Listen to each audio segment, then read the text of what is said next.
Glad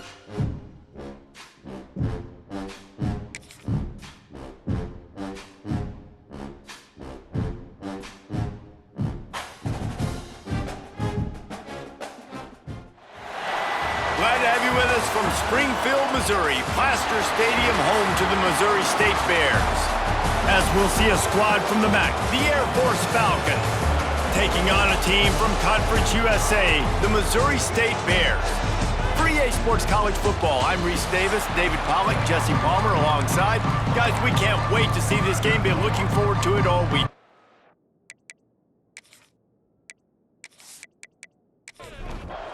The Falcons will put toe to leather to crank us up.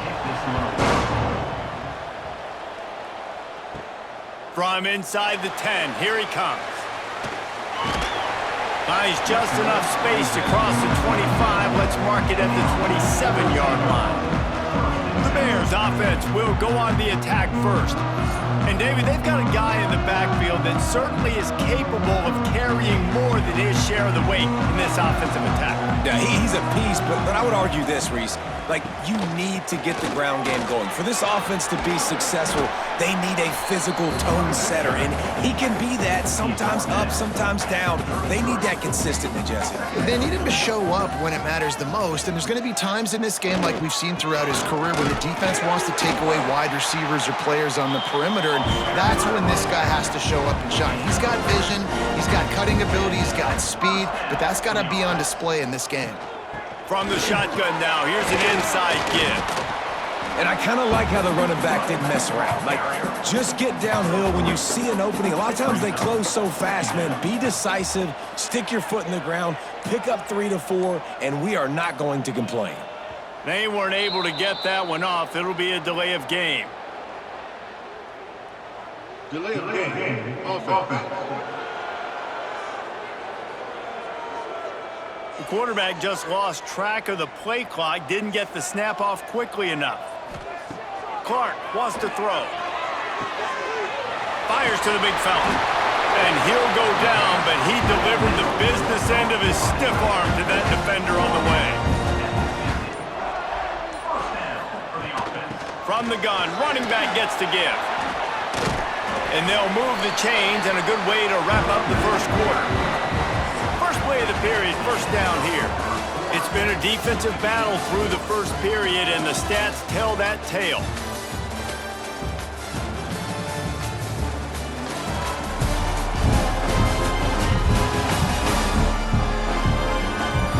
Let's see if the offenses can find a little rhythm as we start the second quarter.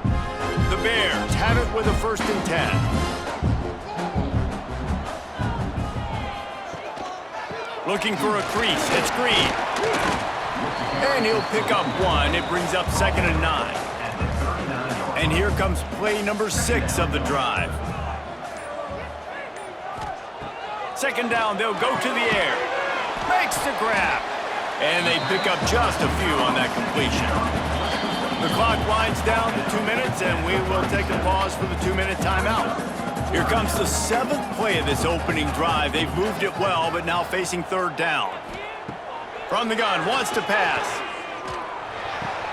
Snagged in the middle, it's Robinson. And he takes it all the way down to the 10-yard line. An explosive play for this offense. Timeout called by the defense. It's their first of the half as they'll make some adjustments. He'll pull it on the read. And that ball's on the ground behind the line. Oh, the offense fortunate to fall on that one, and they'll live to fight another play. Defense rose up deep in its own end on that last play. Now a 2nd and long coming. Touchdown Bears! All that baby in and then strolled into the end zone for the score. You talk about ball control offense. This offense just held the ball for the whole first quarter and then some. Strung a drive together, making the great plays when they needed them. That's a great opening statement from this offense. Setting up for the extra point after the first score of the game. And with the extra point, they get the first 7 of the game. So it's an 80-yard drive. Kickoff unit on the field, and this defense will be called on to protect this lead. Here's the return from inside his 10. Just never had a chance to shake loose, and he'll be brought down at the 24. The Falcons offense has the ball for the first time. As we take a quick look at the impact players for today's game, what players did you guys look to for motivation to make an impact during your playing days, Jesse? Well, it was the guys we relied on each and every week. We came into the season expecting these types of guys to be our... Oh, he's got some space. And he was loose and not stopped until he gets to the 47-yard line. We got a timeout here late in the first half, and they'll try to get more points on the board before the break. They'll knock him down for a loss of a couple. They'll try to kick it into overdrive. Clock's running, second down coming.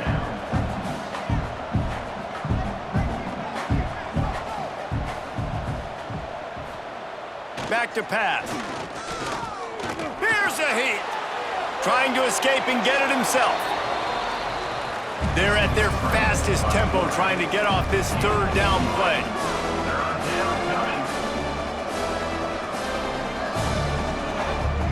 They'll try to pick up the first through the air.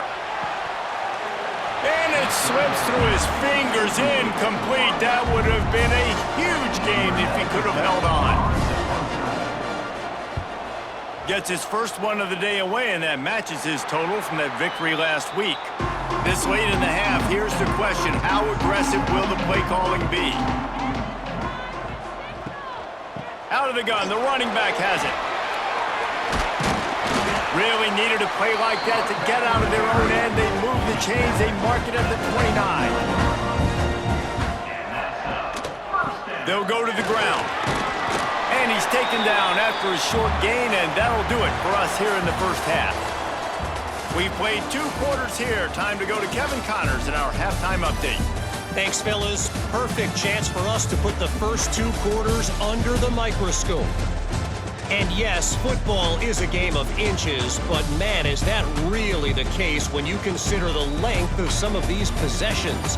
Look, I'm not an analytics guy, but I do know this. The team that sustains drives and just moves the sticks might be the team that comes out on top today. And on that note, time to throw it back to our guys at the stadium.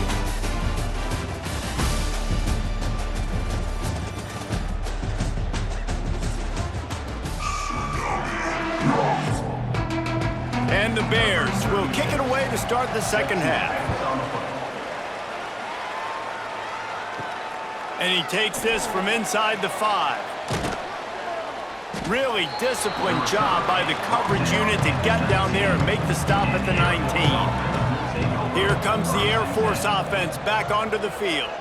Maybe adjustments or attitude adjustments, but they've got to find a way to run the ball at least some here in the second half. I do think you said something that's important. I think running the football is an attitude. Like, it starts with the offensive lineman and being physical, having a nasty attitude. Running back, same thing. I think they need more of that in the second half. You know, and I think if any of you are this defense, you have an opportunity to make a statement here. Yeah, I know you guys went in at halftime and you riled yourselves up and you told yourself that you think you can run the ball on us. On this very first drive, we're going to prove to you, just like in the first 30 minutes, you cannot. Got to protect the merchandise. Gets down without taking a hit. So now it's second and long. They'll toss it to the outside on the left. There he goes. That defense got gashed, but they finally get him to the turf at the 47. You count up those explosive plays in a game, and you put a little extra star by the big runs. Yeah, and this running back is a weapon, boy. He is so good in space. He's got shiftiness. He can make guys miss. And if this guy gets into the second level, watch out. He can hit a home run. And they'll drag him down. That's likely the last play of the third quarter. It'll be second down as we open the final stanza. We've come to the end of the period. It's Missouri State holding the lead. And as we switch ends of the field, let's take a quick look at the national rankings. Not only is the scoreboard on their side, but so too is time as we open the fourth. And here comes the offense on second down. Creates a little space. A solid pickup there before the defense is able to make the stop. And the Falcons line up trying to move the sticks on 3rd and short. He'll sneak it. Got the first down and more. This drive has been exclusively on the ground. Could they be setting up a shot play? Most important part of a clutch drive. Piece together some first downs. Get in position. And here they are on 1st and 10. Across the 25. And he scoots out of bounds, picks up the first down, gets the clock stopped, and now they're in business in plus territory. The Falcons kept this drive moving on the ground, now back to work. They'll try to pop the draw. He'll be brought down at the 5-yard line, and this defense is on its heels. We've got a timeout on the field, a tight game in the 4th, and the brain trust will go to work. Back in motion, try to clear the picture. Running back searching for a hole.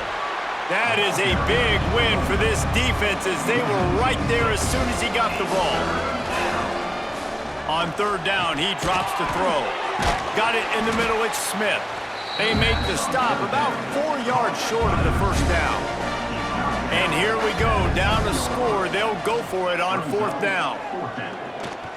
Lets it go to the end zone. Can't find his man. It'll be incomplete, and that is a heartbreaker this late in the game. Clark to fire.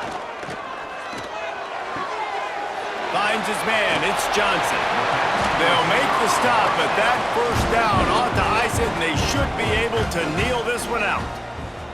Running out the clock seems to be a mere formality here as they are ready to snap it in victory formation. They get the W, and with that being win number 6, looks as if they're going bowling, guys. And that's a good moment for this squad, right? Like, you start every season, you have big goals. It usually starts with your conference championship and winning a national championship, maybe going to the playoffs. Everybody has different goals, but getting to a bowl is always sweet, and this team's eligible now. I know the coaches are really happy about this, the AD and the fans, because they know what it means for the program, right? You're going to get those 15 extra practices at the end of the year to help develop young talent. Looking ahead to next season, but that's next season. There's still a lot of football left to go this year. Let's just see how good of a bowl game they can get to. That will put the wrap on things from here.